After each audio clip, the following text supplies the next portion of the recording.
Hello guys, सानो video लिएर आएको छु।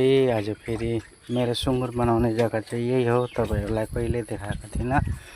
यही कोच्चुहरु म यही भाँडातिर बनाउँछु, पानी पनि यही बसाउँछु सुँगुर खोर्किनु लागि।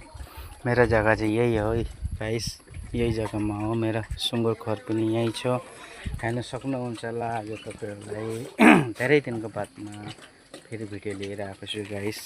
भोलिको लागि भोलि काट्नु लागि सुँगुर यो तपाईको हेर्नुलाई एकदम प्योर हाम्रो यहाँ गाउँकै लोकल सुँगुर हो है।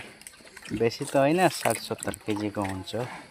हेर्नु सक्नुहुन्छ होला तपाईहरुले। एउटा हैन, मसँग अहिले तीनटा माल छ। तपाईहरु चोइस गर्नु त, मलाई लाइक कमेन्ट गर्नु कुन चाहिँ खानु तपाईहरुलाई इच्छुक छ भोलिको दिन। हेर्न सक्नुहुन्छ होला। दाना पानी चाहिँ यही हो। मेरो कच्चु भुस भातहरु दिन्छु म। हेर्न सक्नुहुन्छ होला। तीनटा सुँगुर छ है मेरो अहिले। किनेर ल्याएको हो, पालेको त हैन। पाल्नु त पालेको थियो मैले धेरै आगे भन्दाखेरि। आज तपाईको 6-7 महिना भयो मसँग। कम्ती भनेको नि तपाईको त्यतिखेर 1.5-2 लाखको तकरिबन मेरो सुँगुर मरेर गयो। के गर्नु अहिले, यो त मेरो घरको मैले खुदै पालेको हैन।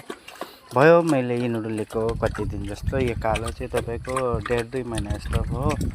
यसले त तपाईको तकरिबन महिना पुग्न भयो होला। उयो चाहिँ हप्ता दिन जस्तो भयो लिएको।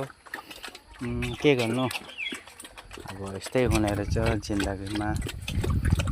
थुप्रै थियो पहिले मेरो। यो सबै लामो खरै बनाएको थिएँ मैले पहिले नि तपाईहरुलाई। सानो मैले सुँगुरको बच्चाहरु देखाएको थिएँ एकबार। थियो मसँग धेरै मैले पालेको थिएँ यो जग्गामा। टाकटुकै मेरो यहाँ सुँगुरै थियो। अहिले खोर हेर्दाखेरि अलिकति दुःख लाग्छ। सुँगुर छैन मेरोमा अहिले हो। पहिले त थुप्रो थियो के सुँगुर। अहिले चाहिँ सबै मरेर गयो भन्दा अनि चाहिँ सबै किनेर लिएर आएको हो अहिले काट्नु लागि। हैन, कुन चाहिँ तपाईहरुलाई इच्छुक छ भोलिको लागि खानु लागि र मलाई लाइक कमेन्ट गरेर मलाई भन्नु त ल तपाईहरुलाई। ल यति भन्दै आजको भिडियो यतिमै टुङ्गाउँदैछु गाइस। ल।